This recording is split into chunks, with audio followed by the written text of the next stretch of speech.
Welcome to the Battlegrounds Tour Agency's Guide to Karakin. Now, you might know Karakin from its infamous black zone and survivors using sticky bombs instead of doors, but this little island is so much more than a 2x2 field of destruction. Take the Jamila textile operation, for example. Jamila Textiles was by far the most prominent business on the island, replacing farming after a massive drought devastated the economy. Even the octopus fishermen had their land bought out by Jamila's owner, Amir, and left for the mainland. Amir owned damn near the whole island by the time he was done, but reasonable people know that textiles weren't what was paying for it. Still, more factories were built, some in obscure locations with only minimal staff even to run them. In fact, there were a couple that were built, opened, and almost immediately closed and boarded up. But more on those later. Our first stop is Al Hayy, one of the more quaint towns on the island. Al Hayy had an important job though. The workers here were responsible for refining the core pigments set up the road to Hadika Nemo for processing into dye. We'll be heading up that way next. From what the books show, Hadika Nemo was the main port that Jamila Textiles used to import raw materials.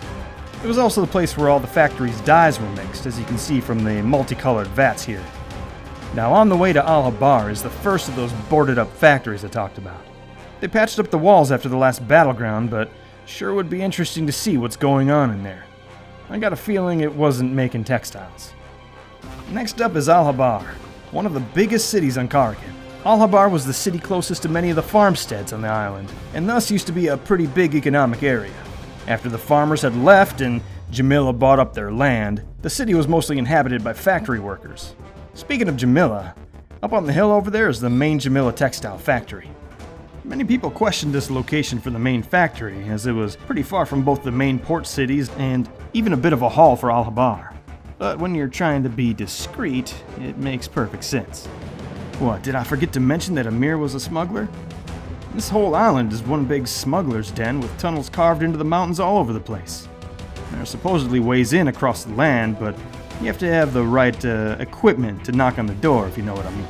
This factory here is actually sitting on one of the major tunnels that Tenebris used to store their pilfered prizes. Speaking of Tenebris, let's head west and I'll tell you more about them. This is the port city of Bar-Sahir. Did you notice an ominous octopus logo sprayed all over town?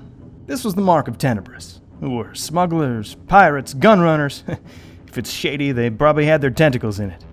We know now that Amir was the head of Tenebris and used the textile business as a front, giving Tenebris easy access to shipping lanes for piracy, a legitimate reason for moving cargo, and a way to launder some of those illicit earnings. If you heard about the disappearance of the SS Summerland and all the weapons it was carrying, that was them. Not a bunch you want to mess with. While their mark is pretty prominent here, the main Tenebris hideouts are said to be in the mountains.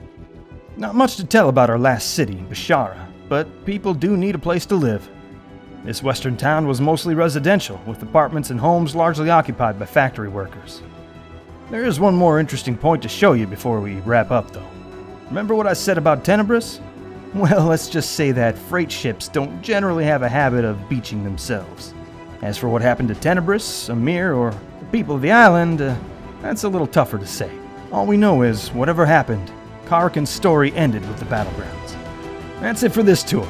Friendly reminder that anything you found on the island must stay on the island. And one tourist tried to smuggle a gold bar off a few trips back. Crazy what you'll find in these old places. We hope you enjoyed your experience with the Battlegrounds Tour Agency, the world's most authentic way to experience the Battlegrounds.